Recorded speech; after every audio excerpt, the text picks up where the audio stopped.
24 லட்சம் இவர் வசூல் பண்ணிட்டாரு, எங்க போச்சுன்னு தெரியல. முரசொலிக்குள்ள இருந்தா அதை வச்சு சம்பளம் கொடுத்துருப்பாங்க. ஆனா ₹1 முரசொலிக்கு தானே அனுப்புறாங்க, கருணாநிதிக்கு அனுப்பல இல்ல. சரி, அதுல இருந்து அது எங்க போச்சு? அதுல இருந்து எங்க போச்சு? முரசொலி ட்ரஸ்ட்ல யார் இருந்தா? இன்னைக்கு முரசொலி ட்ரஸ்ட்ல யார் இருக்கா தெரியுமா உங்களுக்கு? முரசொலி கான்ஸ்டன்டைன் இருக்காரா சார்? கான்ஸ்டன்டைன் ரவீந்திரன் அவர் இருக்காரு. இல்ல, அவர் மட்டும் தான் உங்களுக்கு தெரியுமா? உதயநிதினு ஒருத்தர் இருக்காரு, அது தெரியுமா உங்களுக்கு? ஆமா சார், துணை முதலமைச்சர் சார். அந்த ட்ரஸ்ட்ல அவர் இல்லையா? கான்ஸ்டான்டின்லாம் அப்பப்போ சேர்த்துக்கிறது தான். இன்னைக்கு இருப்பாரு, நாளைக்கு வேற ஒருத்தர் மாற்றி இருப்பார். 4 பேர் சேர்த்துப்பாங்க, 4 பேர் அப்புறம் மாற்றுவாங்க. அந்த ட்ரஸ்ட் அன்னிலேருந்து இன்னி வரைக்கும் கண்ட்ரோல் எந்த குடும்பம் பண்ணுது? கருணாநிதி குடும்பம் தானே பண்ணுது. 24 லட்சம் ரூபா வந்து நான் வேற ஒன்றும் சொல்ல. நீங்க அந்த அதை வச்சு சம்பளம் கொடுக்கலாம்ல.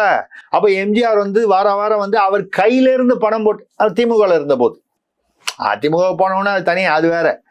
திமுகவில் இருந்த போது வசூல் வரவு இவருக்கு, வரவுக்கு கை கொடுப்போம், உறவுக்கு கை கொடுப்போம்னு வந்து வெளியில மேடையில பேசும்போது உறவுக்கு கை கொடுப்போம்னு பேசுவாரு. ஆனால் தனிப்பட்ட நடவடிக்கையில செயல்பாட்டில் வரும்போது வரவுக்கு கை கொடுப்போம் சொல்லி வரவை வாங்கிட்டாரு. வரவு இவருது, செலவு அவருது. எம்ஜிஆர் வந்து வாரம் வந்து அவங்களுக்கு சம்பளம் கொடுக்காம இருக்கக்கூடாது, முரசொலியை எப்படியாவது நடத்தணுங்கிறதுக்காக கொடுத்ததாக நான் புத்தக ஆவணங்களில் இருந்து பேசுகிறேன். சும்மா வந்து யாரோ கற்பனையிலேயோ இல்லை வந்து யாரோ சொல்லி நான் வந்து அந்த மாதிரி பேசலை.